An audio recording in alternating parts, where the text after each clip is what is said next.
A few years ago, when I was traveling, my 11-year-old self decided to come up with a tiny game that I liked to play with not cards, not balloons, but motorbikes. When you look at these images, maybe all that you see is the beauty of the engine or picture the sound it makes when it's all geared up. But this is what I see. Faces. The first image gave me a creepy smile. The second gave me a Tom and Jerry scream. And the third, my personal favorite, had a duck lip. And as funny as that sounds, that's just how I chose to see the world. Flowers, shadows, and Alexa. I bet that's what you see. But this is how I see it. In the first image, all you may notice are the tiny stick figures that are popping out of the veins of the pretty leaves. But that is not what I thought about when I took that photo. It represented my mom, my dad, my sister, and I.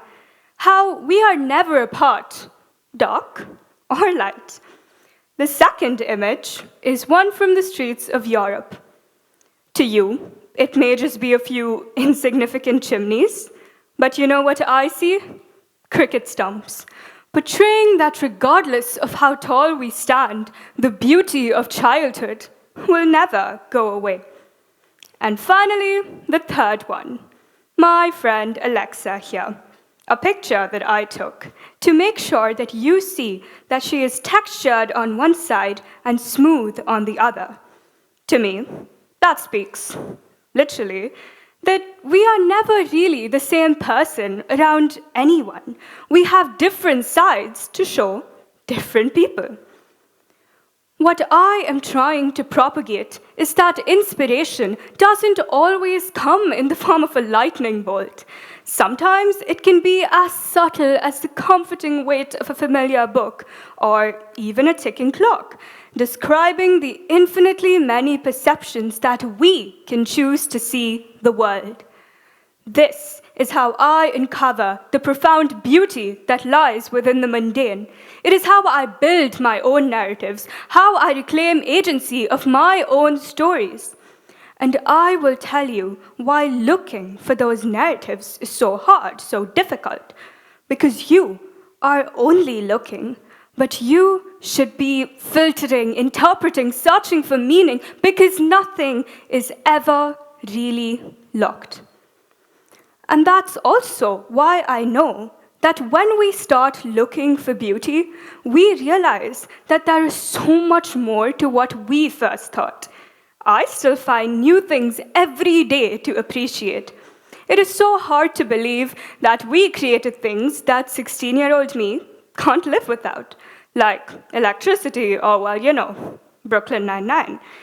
As we contemplate the things in our surroundings and take the time to do it, our definitions of beauty begin to change.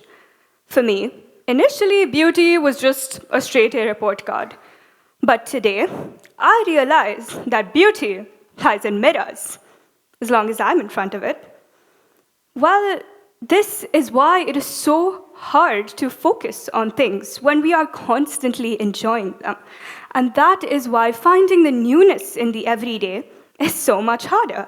But I am here to remind you that that very newness can come from anything, be it a teacup or a watch or even an ugly vessel, as long as the object is what you own, because it is these objects that build the stories you own, that build the narratives that call you, you.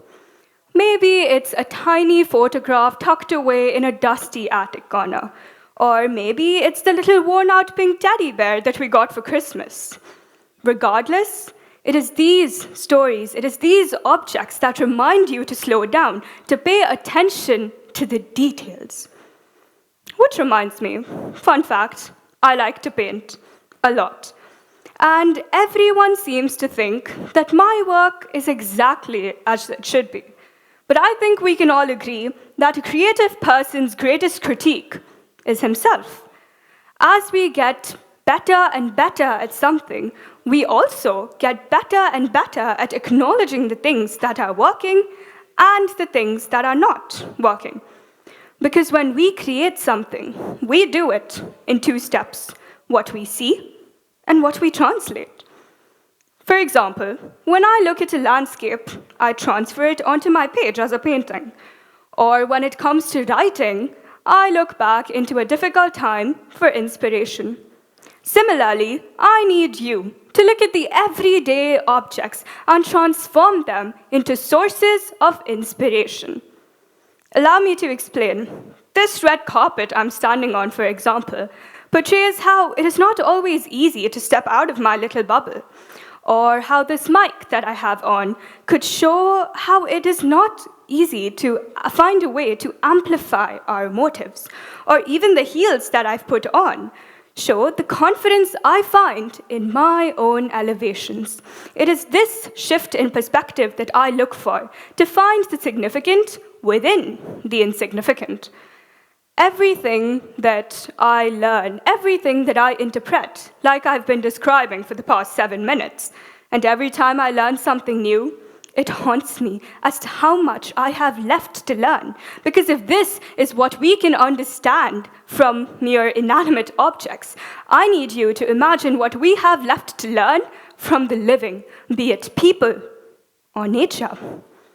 Once again, I tell you, ladies and gentlemen, everything has purpose, everything has flaws, and everything has the extraordinary within the ordinary. To me, that level of learning has always been from the inanimate.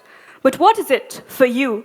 Do you find it in the tangibles or the intangibles? Do you find it in the colors around you? Or do you find it in motorbikes, like me?